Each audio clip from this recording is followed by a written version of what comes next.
Hello friends, welcome back. स्वागत है आप सबका एम विद आरबी परिवार पे। आज इस वीडियो में हम बात करने वाले हैं समाज के उन महत्वपूर्ण प्रश्नों को जो आने वाले UP TET, super TET, C TET exam के लिए बेहद यूजफुल होने वाले हैं। तो आप वीडियो को पूरा देखिएगा। यदि आप चैनल पर नए हो तो चैनल को ज़रूर सब्सक्राइब कर लीजिएगा। तो आइए शुरू करते हैं आज के सेशन को। आज का पहला प्रश्न है कि हरिहर में कौन सा समास है। आज के जो प्रश्न हैं, प्रश्नों का लेवल है वो सुपर टेट को मद्देनज़र रखते हुए मैंने सारे प्रश्नों को डिजाइन किया है। ये सभी प्रश्न जो हैं वो किसी न किसी एग्जाम में आए हुए प्रश्न हैं। क्लियर है? तो देखो, पहला प्रश्न क्या है कि हरिहर में कौन सा समास है। तो हरिहर में भैया कौन सा समास होगा? कर्मधारय, द्विगु, तत्पुरुष या द्वंद्व। तो हरिहर में कौन सा हो जाएगा? द्वंद्व समास हो जाएगा। ऑप्शन डी हमारा एकदम करेक्ट हो जाएगा। जिसने भी डी ऑप्शन को पिक किया है उसका 1 नंबर पक्का हो गया। अगले प्रश्न पे चलेंगे। प्रश्न नंबर 2। दूसरा प्रश्न क्या कहा गया है कि लोकप्रिय शब्द में कौन सा समास है। तो लोकप्रिय, इसका समास विग्रह करोगे तो क्या हो जाएगा? लोक में प्रिय। क्या हो जाएगा? लोक में प्रिय। और जिसमें भी कारक चिन्ह लगा होता है वह कौन सा समास होगा? तो वह हो जाएगा मेरे दोस्त तत्पुरुष समास। क्या हो जाएगा? तत्पुरुष समास। तत्पुरुष समास के कितने भेद होंगे? तो आपका आंसर आएगा 6 भेद होंगे। तत्पुरुष समास के कितने भेद होंगे? 6 भेद होंगे। तत्पुरुष समास में जिसका उत्तर पद प्रधान हो, क्या? जिसका उत्तर पद प्रधान होता है उसे हम क्या कहते हैं? तत्पुरुष समास कहते हैं। चलेंगे अगले प्रश्न पे। अगला प्रश्न है गुणहीन। क्या है? गुणहीन में कौन सा समास है। तो गुणहीन का जब समास विग्रह करोगे तो क्या हो जाएगा? गुण से हीन। अलगाव की स्थिति में क्या होता है? अलगाव की स्थिति में हम क्या लगाते हैं? तत्पुरुष समास को लगाते हैं। यानी हमारा बी ऑप्शन एकदम करेक्ट हो जाएगा। जिसने भी बी ऑप्शन को पिक किया है उसका आंसर एकदम सही होने वाला है। चलेंगे अगले प्रश्न पे। प्रश्न नंबर 4। प्रश्न नंबर 4 क्या है कि दूध रोटी में कौन सा समास है। बेहद आसान प्रश्न है। दूध रोटी यानी दूध और रोटी, जहाँ पर दोनों पद प्रधान होते हैं वहाँ पर क्या हो जाता है? वहाँ पर होता है मेरे दोस्त द्वंद्व समास। क्या हो जाता है? द्वंद्व समास। जहाँ पर संख्यावाची होगा वहाँ पर क्या होगा? द्विगु समास हो जाता है। और जहाँ पर कारक चिन्ह होंगे वहाँ पर क्या हो जाता है? तत्पुरुष समास हो जाता है। तो यहाँ पर ऑप्शन हमारा क्या हो जाएगा? सी ऑप्शन एकदम करेक्ट हो जाएगा। अगला प्रश्न है प्रश्न नंबर 5।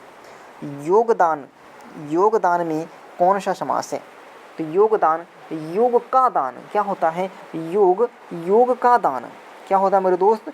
योग का दान। यहाँ पर का कारक चिन्ह आ गया है। कौन सा? संबंधवाचक।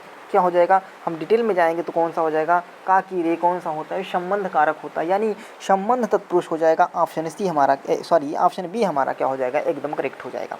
क्या यदि पूछेगा तत्पुरुष का भी तो हम क्या बताएंगे? संबंध तत्पुरुष। यानी ऑप्शन हमारा क्या? बी सही हो जाएगा। चलेंगे अगले प्रश्न पे। अगला प्रश्न है प्रश्न नंबर 6। पथभ्रष्ट। पथभ्रष्ट क्या हो जाएगा? पथ से भ्रष्ट। क्या? पथ से भ्रष्ट। क्या हो जाएगा? पथ से भ्रष्ट। पथ से भ्रष्ट यानी कौन सा हो जाएगा? अपादान तत्पुरुष समास हो जाएगा। कौन सा? अपादान तत्पुरुष समास हो जाएगा। ऑप्शन सी सही हो जाएगा। अपादान तत्पुरुष समास हो जाएगा। क्लियर है? अगला प्रश्न है प्रश्न नंबर 7। हथकड़ी। हथकड़ी में कौन सा समास है? अव्यय है, तत्पुरुष है, द्विगु हो या द्वंद्व है। तो अव्यय, हथकड़ी का मतलब क्या हो जाएगा? हाथ के लिए कड़ी। यानी ऑप्शन हमारा कौन सा सही हो जाएगा? बी सही हो जाएगा, तत्पुरुष समास। कौन सा? बी हमारा एकदम करेक्ट हो जाएगा, तत्पुरुष समास। अगला प्रश्न है प्रश्न नंबर 9।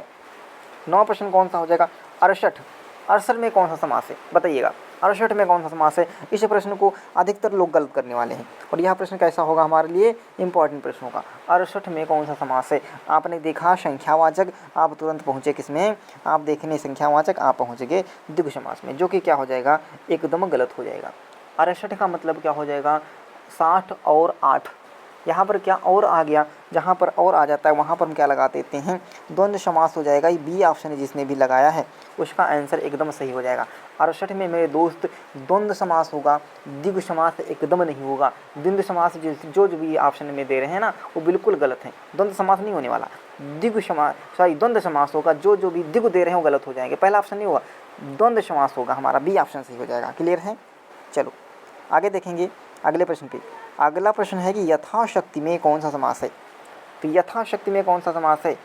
जहाँ पर उपसर्ग में यथा है, यावत है, अनु है, भर है, आ है, ये आपको उपसर्ग के रूप में दिख जाए, वहाँ पर मेरे दोस्त अव्ययभाव समास होता है। कौन सा समास होता है?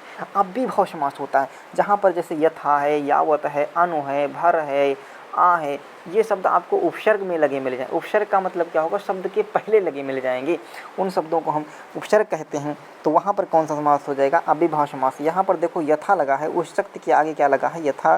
तो आप बिना देखे क्या लगा देंगे? अव्ययभाव समास लगा देंगे, यानी ऑप्शन ए हमारा एकदम सही हो जाएगा।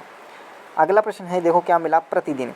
जब आपका प्रति क्या मिल गया? उपसर्ग के रूप में क्या मिला? प्रति, भर, ये सब कुछ भी मिल जाएंगे, तो हम कौन सा समास लगा देंगे? अव्ययभाव समास, यानी बी ऑप्शन हम एकदम करेक्ट हो जाएगा। अगला प्रश्न देखो, अगला प्रश्न है, कह रहा है कि कौन सा अव्ययभाव समास का उदाहरण है? तो अव्ययभाव समास का उदाहरण आप देखोगे, नवग्रह, गाठकर, महात्मा, डी ऑप्शन से हो जाएगा, क्योंकि इसमें क्या मिल गया हमको? आ मिल गया। क्या मिल गया? आ प्लस मरण हो जाएगा, आमरण हो जाएगा, यानी अव्ययभाव समास का डी ऑप्शन हम क्या हो जाएगा? एकदम करेक्ट हो जाएगा। अगले प्रश्न पे चलेंगे। अगला प्रश्न है यथारुचि। यथारुचि, इसमें आपको कितना समय? 2 सेकंड से ज़्यादा समय नहीं लगा होगा इस प्रश्न को हल करने में। क्या सॉरी, यथाशक्ति। यथाशक्ति में कौन सा समास हो जाएगा? अव्ययभाव समास हो जाएगा। आपने देखा यथा, तुरंत आपने पिक कर लिया अव्ययभाव समास। क्या? तुरंत आपने पिक कर लिया अव्ययभाव समास। यदि समास को किसी भी समास से संबंधित आपको कोई भी प्रॉब्लम हो रही है, तो समास से संबंधित मैंने पूरा वीडियो अपलोड किया हुआ, उस वीडियो को आप जाकर के देख लीजिएगा।